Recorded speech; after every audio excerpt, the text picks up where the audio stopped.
नहीं आपकी आ रही है। नहीं वो तो रिकॉर्ड हुआ हुआ शो हो रहा है। स्क्रीन आ रही है सबको। अच्छा हाँ जी। अच्छा जी। नेटवर्क ऑपरेटिंग सिस्टम आपकी एक ऐसे ऑपरेटिंग सिस्टम होते हैं जो कि आपकी सर्वर बेस्ड ऑपरेटिंग सिस्टम होते हैं, जिसमें एक सर्वर होता है और उसमें उसको कैपेबिलिटीज होती हैं कि वो डेटा को सेंड कर सकता है, रिसीव कर सकता है अकॉर्डिंग टू क्लाइंट्स। ठीक है, यानी आप जिस पीसी को सर्वर बनाते हो उसके ऊपर ये ऑपरेटिंग सिस्टम इंस्टॉल होता है, which is called network operating system.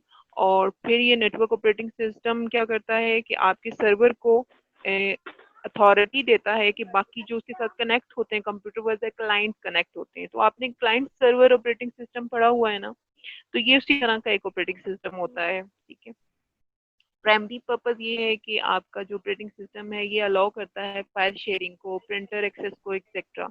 यानी मल्टीपल डिवाइसेस को ये अलाउ करता है, शेयर हो सकती हैं। ठीक है, मेनली इसके अंदर जो चीज होती है वो आपका फाइल शेयरिंग ही होती है। ठीक है, क्योंकि हम नेटवर्क इसीलिए बना, नेटवर्क किसे कहते हैं, is a group of computer which are connected together to share something. Files हो सकती हैं, कंप्यूटर हो सकते हैं, कंप्यूटर के रिसोर्सेज हो सकते हैं, एक्सेट्रा। ठीक है, तो इस वजह से नेटवर्क बनाया जाता है ताकि हम चीज़ों को शेयर कर सकें। ठीक है, और नेटवर्क ऑपरेटिंग सिस्टम आपको ये करने के लिए जो है वो एबिलिटी प्रोवाइड करते हैं। ठीक है, कि जब तक आपका ये जो मेन कंप्यूटर है ये वाला, ठीक है, इसके ऊपर आपका जो है वो ऑपरेटिंग सिस्टम इंस्टॉल नहीं होगा तब तक बाकी जो पीसी इसके साथ कनेक्ट नहीं हो सकते।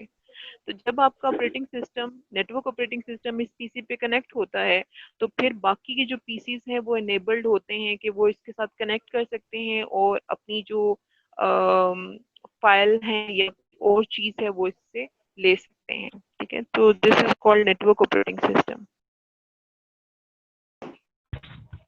इसकी एग्जांपल है आपके पास Windows server 2003, window server 2008, Unix, Linux, Mac operating system etcetera. ठीक है, एडवांटेजेस क्या है इसकी कि सेंट्रलाइज्ड होता है। ठीक है, सेंट्रलाइज्ड का क्या मतलब है, सेंटर किसे कहते हैं? दरमियान हाँ, ये दरमियानी जैसे कि हिस्से को। आपने ये चीज देखी है आपने। ठीक है, इसमें एक सेंट्रली यस मैम। एक पीसी है या सिस्टम है, उसके ऊपर सारी फाइल्स क्या हुई हुई हैं, इकट्ठी हुई हुई हैं। ठीक है, अब इन क्लाइंट्स के पास क्लाइंट्स भी नहीं होता है, हाँ इनके पास कुछ भी नहीं होता। ये क्या करते हैं, अगर इनको कोई फाइल चाहिए तो वो इसको क्या करते हैं, रिक्वेस्ट सेंड सुपर करते हैं कंप्यूटर। सर्वर को। सर्वर क्या करता है, जिसके पास फाइल होती है वो इसको सेंड करता है, वो इसकी रिक्वेस्ट फुलफिल करता है। ठीक है, तो आपका सारा डेटा कहाँ पड़ा हुआ है, सेंट्रली सर्वर पे। लोकेटेड। हाँ, सेंटर में पड़ा हुआ है आपका सारा डेटा। ये इसकी एडवांटेज होती है कि सिक्योरिटी पॉइंट ऑफ व्यू से, यानी आपका डेटा हर जगह नहीं पड़ा हुआ बल्कि वो एक जगह पड़ा हुआ है और वो सिक्योर है। Upgrade to new technologies. अब अगर आपके पास सॉफ्टवेयर हैं जो कि इंस्टॉल हुए हुए हैं आपके सर्वर के ऊपर, अब बजाय इसके कि आप हर क्लाइंट के ऊपर उनको अपडेट करो, आप सर्वर के ऊपर अपडेट कर दो तो वो सबको ही अपडेटेड मिल जाएंगे। ठीक है, तो ये एक फायदा होता है कि आपको कम काम करना पड़ता है। Remote access to server is possible from different location and types of system. तो जो रिमोट एक्सेस है, रिमोट एक्सेस का मतलब है कि आप बाहर से कहीं से उसको एक्सेस कर रहे हो, विच इज कॉल्ड रिमोट। जैसे अभी आप मेरे पीसी को या मेरी डिवाइस की स्क्रीन को एक्सेस कर रहे हो, this is called remotely access. ठीक है, तो आप जो है अपने सर्वर को कहीं से भी एक्सेस कर सकते हो। ठीक है, जिस तरह से अगर आपका अकाउंट नेशनल बैंक में है या एचबीएल में है तो आप अपने घर बैठे ऐप यूज करते हुए उनके सर्वर से डेटा ले रहे हो, तो दिस इज कॉल्ड आपका जो है वो क्या हो रही है, रिमोटली एक्सेस कर रहे हो आप चीजों को और डेटा ले रहे हो। ठीक है, डिसएडवांटेजेस क्या है, हाई कॉस्ट ऑफ बाइंग। जाहिर बात है आपको जब सर्वर बनाना पड़ता है तो उसके लिए कुछ डिवाइसेस रिक्वायर होती हैं, केबल्स रिक्वायर होती हैं, वो सारी चीजें आपने देखनी होती हैं। डिपेंडेंसी ऑन सेंट्रल लोकेशन, आपकी सारी जो डिपेंडेंसी है वो इस वक्त किस चीज पे होती है, सेंट्रली लोकेटेड डिवाइस पे। अगर आपकी सेंट्रल लोकेटेड डिवाइस खराब हो जाती है तो क्या होगा, आपका सारा जो नेटवर्क है दैट विल गोज फेल। ठीक है, regular maintenance is also required and updation is also required. ठीक है, अच्छा जी, नेक्स्ट आपका ऑपरेटिंग सिस्टम है that is real time operating system. Real time operating system, real time का क्या मतलब है, असली वक्त रियल टाइम का, एक- हाँ हाँ, इसी वक्त एक ही वक्त फॉर एग्जाम्पल आप जाते हो ना, आप कहीं टेस्ट कराने जाते हो, ठीक है, आप ईसीजी करा रहे हो या आप एक्सरे करा रहे हो या फिर आप कोई और चीज करा रहे हो, ठीक है। इस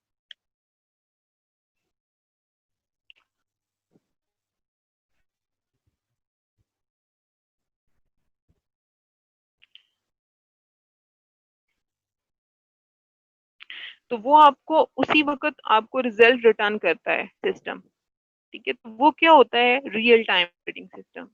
यानी कि रियल लाइफ में जब आपका कोई ऐसा सिस्टम है जिसने उसी वक्त आपको रिटर्न करना है रिजल्ट। आप एटीएम पे जाते हो, एटीएम मशीन में अपना कार्ड इंसर्ट करते हो और वो आपको अमाउंट जो है वो ट्रांजेक्शन करके देता है। This is called real time operating system.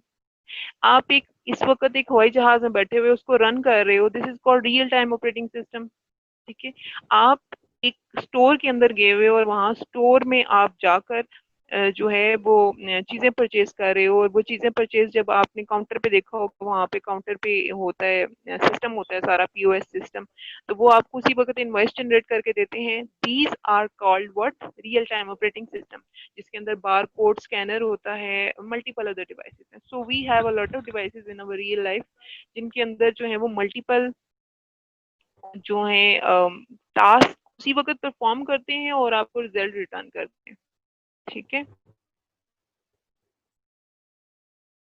तो ये सारे आपके रियल टाइम ऑपरेटिंग सिस्टम में आते हैं। अच्छा, real time system is defined as a data processing system in which the time interval required to process and respond to input is so small, ठीक है। आप इस चीज सारे सिनेरियो के अंदर आपने क्या चीज देखी है, रियल टाइम के अंदर क्या चीज शॉर्ट होती है, दैट इज रिस्पॉन्स टाइम, ठीक है। यानी आपने सिस्टम को कमांड दी है और सिस्टम ने आपको रिस्पॉन्ड किया है, उसका जो टाइम इंटरवल होता है वो that should be very small. अगर वो लार्ज हो जाता है, आप एक एटीएम पे खड़े हो, आपने कार्ड इंसर्ट किया, रात हो गई है, आपका काम नहीं हुआ, तो दिस इज कॉल्ड व्हाट, ये कोई रियल टाइम ऑपरेटिंग सिस्टम नहीं है, ठीक है। और इसके अंदर आप उस ये एक फेलियर होती है सिस्टम की, ठीक है। तो हमारे लिए रियल टाइम ऑपरेटिंग सिस्टम में सबसे बड़ी और इम्पोर्टेंट चीज होती है टाइम, ठीक है। Time interval to respond, that should be minimum. वो जितना मिनिमम होगा उतना ही हमारे लिए अच्छा होगा और उतना ही रियल टाइम ऑपरेटिंग सिस्टम अच्छा होगा। लेकिन ये डिपेंड करता है, कुछ ऐसे रियल टाइम ऑपरेटिंग सिस्टम है जिनके लिए ये जो टाइम का रिस्पॉन्ड टाइम है that should be very strict, और कुछ ऐसे हैं जो कि सॉफ्ट मतलब है उनमें, कि जिनमें अगर थोड़ा सा टाइम ऊपर नीचे हो भी जाता है तो कोई इतना बड़ा इशू नहीं है। लेकिन कुछ ऐसे सिस्टम है आपके रियल टाइम ऑपरेटिंग सिस्टम जिनमें अगर ये टाइम स्लॉट बढ़ जाए, रिस्पॉन्स टाइम बढ़ जाए, तो फिर आपको बहुत ज़्यादा लॉस उठाना पड़ता है। इसकी एग्जांपल मैं आपको दूंगी, बहरहाल आपकी रियल टाइम ऑपरेटिंग सिस्टम समझ लें कि ये क्या होता है, ठीक है। अब देखिए इसके अंदर क्या एग्जांपल्स हैं। इसमें आपकी लैब है, विंडोज है, सीबीआई रियल टाइम सिस्टम है, monitoring, network communication, logging, time critical, ये बहुत सारी एप्लीकेशन इसके अंदर आती हैं, ठीक है। So this method to response to time is very less as compare to online processing, ठीक है। इसका जो टाइम रिस्पॉन्स है दैट इज वेरी लेस, ठीक है, ऑनलाइन से भी कम होता है इसके अंदर। अच्छा, ये बहुत सारी इसकी एप्लीकेशन है, इसको बहुत डिटेल में आप देख लीजिएगा। Real time system are used when there are rigid time requirement. Rigid का मतलब होता है सख्त किस्म की टाइम रिक्वायरमेंट होती है on the operating system to processor are the flow of data and real time system can be use as a control device, ठीक है। इसके लिए जो डिवाइस यूज होती है that is called control device. Real time operating system must have well defined fix time constraint. इसके अंदर जो सबसे बड़ी चीज है दैट इज टाइम, ठीक है। तो टाइम जो है that is limited and that is fixed. अगर आपने 2 सेकंड के अंदर रिटर्न करना है रिजल्ट, तो 2 सेकंड ही होने चाहिए, इससे ऊपर नहीं जाना चाहिए। For example, scientific requirement, medical imaging system, industrial control system, weapon system, robot, air traffic control system, ये सारी एग्जाम्पल्स आती हैं। अच्छा, हमारे पास दो तरह के जो है वो ऑपरेटिंग सिस्टम है। एक है आपके पास हार्ड और एक है आपके पास सॉफ्ट, टू टाइप। हार्ड का मतलब है अगर आपने टाइम कंस्ट्रेंट 2 सेकंड रखी है तो 2 सेकंड से ऊपर नहीं होनी चाहिए, वरना बहुत बड़ा लॉस होगा। ठीक है, सॉफ्ट का मतलब है अगर 2 सेकंड है तो वो 30 सेकंड हो सकती है, 4 सेकंड भी हो सकती है, 5 सेकंड भी हो सकती है। So the time relaxation is given in soft real time. जैसे कि इसके नाम से ही आप देख रहे होगे, it's soft real time operating system, यानी कि इसके अंदर टाइम का जो है वो रिलैक्सेशन दी जा रही है। ठीक है, अच्छा मैं आपको वैसे एग्जांपल देती हूँ इनकी, ताकि आप कंफ्यूज ना हो। हार्ड में समझ लें, जैसे आप एक एरोप्लेन में बैठे हैं, ठीक है, आप एक पायलट हो, आप रन कर रहे हो उसको, ठीक है, आपने कोई बटन दबाया है। अब उस बटन के पीछे क्या कमांड है, ठीक है, वो कमांड ने परफॉर्म होना है, उसने रिजल्ट रिटर्न करना है। अगर वो देर हो जाती है उस पे, तो क्या होगा? जहाज क्रैश हो जाएगा, सही होगा। Yes, So ma'am. here the real time operating system which is used behind that button is hard real time. अब वो उस 2 सेकंड से ऊपर नहीं जा सकता। ठीक है, अगर जाएगा तो इसका मतलब है कि वो जो है वो हमारे लिए लॉस होगा। ठीक है, अब सॉफ्ट के अंदर ये है कि फॉर एग्जांपल आपने कहीं टेस्ट करवाए हैं, ठीक है, आपने टेस्ट करवाए हैं, आपने टेस्ट का रिजल्ट मिलना है आपको 1 घंटे के बाद, मशीन ने आपको 1 घंटे के बाद रिटर्न करना है। अब हो सकता है मशीन में कोई फॉल्ट आ जाए या कुछ मसला हो जाए, वो 1 से 2 घंटे लगा दे, ठीक है, लेकिन उससे कोई जानी नुकसान नहीं होगा, कोई इतना बड़ा नुकसान नहीं होगा। This is called soft real time operating system. So we have two type of operating system under real time operating system, hard and soft. Hard कौन से होते हैं? जिनमें टाइम की लिमिटेशन बहुत स्ट्रिक्ट होती है, उससे बियॉन्ड नहीं जा सकते। और सॉफ्ट कौन से होते हैं? जिसमें ऊपर नीचे टाइम का हो सकता है। मतलब आप हो एटीएम सकते में हैं। खड़े हो तो अगर 5 सेकंड ऊपर भी लग गए हैं तो देयर इज नो इश्यू। ठीक है, Yes, ma'am. in hard time real system secondary storage is limited, are missing and data is stored in ROM। ठीक है, डेटा आपका रोम में स्टोर होता है। In this Yes, ma'am. System virtual memory is almost never found. ठीक है, आपकी जो वर्चुअल मेमोरी है वो, मतलब इसके अंदर लिमिटेड सी चीजें होती हैं, रैम कर लें या रोम कर लें एक्सेट्रा। ठीक है, अच्छा, soft time real system have limited utility than hard real time system. For example multimedia, virtual reality, advance scientific projects like under seas exploration, ये इसकी एग्जांपल्स में आती हैं। अच्छा जी, इसके बाद है मोबाइल ऑपरेटिंग सिस्टम, जिससे आप सब लोग वाकिफ हैं।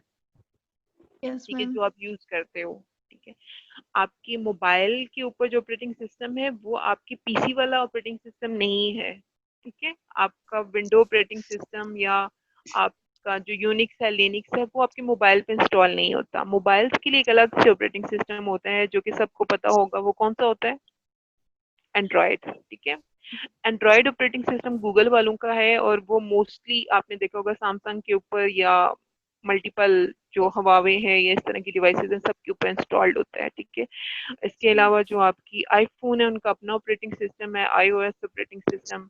इसी तरह से नोकिया वालों का वो है सेम्बियन, उनका अपना ऑपरेटिंग सिस्टम है। ठीक है, नोकिया वालों ने विंडो ऑपरेटिंग सिस्टम भी लिया था, उसको भी यूटिलाइज किया है। ठीक है, तो we have different operating system for mobile. ठीक है, मोबाइल के लिए, आईपॉड के लिए, इन सारी चीज़ों के लिए अलग से ऑपरेटिंग सिस्टम होते हैं। ये पीसी वाले ऑपरेटिंग सिस्टम इनके ऊपर इंस्टॉल नहीं होते हैं। ठीक है, इनकी अपनी अलग से कैरेक्टरिस्टिक्स होती हैं। Mobile operating system that is specifically designed, इनके ऊपर एक डिजाइनिंग हुई हुई होती है जो कि मोबाइल डिवाइस को रन करने के लिए यूज की जाती है। ठीक है, स्मार्टफोन्स हैं, पीडीएस हैं, personal digital assistants, tablet, computer and other hand held devices, ये सारी जो है वो यूज होती हैं इसमें। इनके लिए ऑपरेटिंग अंदर ही है सिस्टम डिफरेंट मोबाइल होते हैं। लगा के साथ। इसकी ऑपरेटिंग सिस्टम डिफरेंट होने की वजह ये है कि ऑपरेटिंग सिस्टम जो है वो इसलिए डिफरेंट है इनकी, क्योंकि आपने इनकी शेप देखी है। मोबाइल एक छोटा सा स्लिम सा होता है, इसके ऊपर प्रोसेसर छोटा सा होता है, रैम छोटी सी होती है, सब चीजें छोटी छोटी होती हैं। तो मैं इनको हूँ कंट्रोल करने के लिए आप जो है वो जान विंडो बेस्ड ऑपरेटिंग सिस्टम या दूसरे ऑपरेटिंग सिस्टम नहीं मेरे यूज पास कर सकते। ठीक है, फैजान के पास तो मेरे this is your last operating system. अच्छा, इसके लिए भी आपको ऑपरेटिंग सिस्टम मिलेंगे बुक के अंदर। तो ऐसा मत समझिए कि बस यही ऑपरेटिंग सिस्टम है। जैसे कि आपको बुक के अंदर मिलेगा सिंगल टास्क ऑपरेटिंग सिस्टम, ठीक है, मल्टी टास्क ऑपरेटिंग सिस्टम। ठीक है, तो उनको भी रीड आउट कर लीजिएगा, वो भी देख लीजिएगा। मल्टी प्रोसेसर ऑपरेटिंग सिस्टम आपको मिलेगा। ठीक है, मल्टी प्रोसेसर के अंदर आपको टाइप्स मिलेंगी, एसिमेट्रिक, सिमेट्रिक। ठीक है, उनको भी रीड आउट कर लीजिएगा। थोड़ा मैंने आपको ओवरव्यू दे दिया है, अब आपने बुक के चैप्टर को रीड आउट करना है, और उसमें से जो भी डिफिकल्टी होंगी नेक्स्ट क्लास में इंशाल्लाह हम जैसे ही नेक्स्ट चैप्टर स्टार्ट करेंगे उससे पहले उसको डिस्कस कर लेंगे, ठीक है। अभी यहाँ तक किसी का कोई क्वेश्चन है तो पूछें, फिर उसके बाद मीटिंग एंड कर दें। No ma'am. चलें ठीक है, थैंक यू। ठीक है, अल्लाह हाफिज। ओके, अल्लाह हाफिज।